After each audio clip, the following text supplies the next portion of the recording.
ایک مستری کی کام سے بیزاری اور اکتاہٹ اپنی انتہا پر تھی۔ اس سے پہلے کہ کوئی بدمزگی پیدا ہوتی، اس نے ٹھیکیدار کو جا کر اپنا استعفیٰ پیش کر دیا۔ ٹھیکیدار ایک رحم دل اور شفیق انسان تھا۔ اس کے پاس ایک سے بڑھ کر ایک کاریگر تھا، مگر اس مستری کی کچھ انوکھی ہی بات تھی۔ جہاں تک معاوضے اور دستور کے مطابق بود و باش کی سہولیات تھیں، ٹھیکیدار نے اسے ویسے ہی خوب نوازا ہوا تھا۔ اس مستری کی کام سے لگن اور محنت بھی قابل رشک تھی، مگر ایک دن یہ بھی داغِ مفارقت دے جائے گا، اس کے بارے میں کسی نے نہیں سوچا تھا۔ ٹھیکیدار نے استعفیٰ لیتے ہوئے مستری سے کہا، جاتے جاتے ایک آخری مکان اپنے ہاتھ سے بنا کر دیتے جاؤ تو یہ میں استعفیٰ قبول کر لیتا ہوں۔ مستری کو کہنا ماننا پڑا۔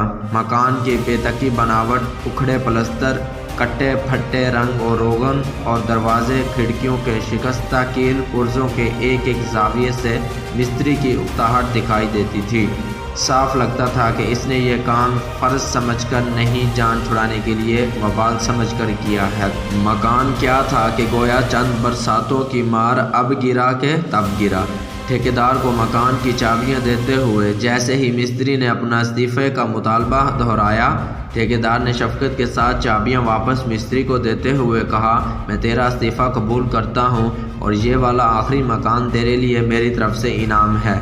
اب مستری تم بخود حالت ایسی کہ جیسے بدن میں جان ہی نہیں۔ یا اللہ، یہ کیا ہو گیا؟ میں نے کیوں اپنے کیے کرائے پر پانی پھیر دیا؟ اگر یہی مکان میرا مسکن بننا تھا تو میں نے اسے اچھا کیوں نہیں بنایا؟ لوگوں کی زندگیوں میں رنگ بھرتا رہا اور خود اپنے لیے یہ بد رنگی کر ڈالی۔ کاش کاش کاش! مگر صرف حسرتیں تھیں۔ کچھ ایسی ہی مثال ہماری زندگی میں کیے گئے اعمال اور خاص طور پر نماز کی ہوتی ہے، جس سے اللہ رب العزت تو بے نیاز ہے، مگر ہم ان سب کو اچھا کرنے کے محتاج ہیں۔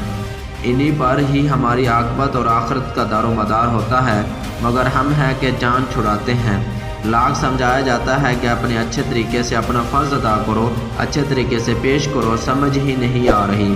کاش اس وقت سے پہلے سمجھ آ جائے جب صرف ندامت، شرمندگی اور پچھتاوا ہوگا۔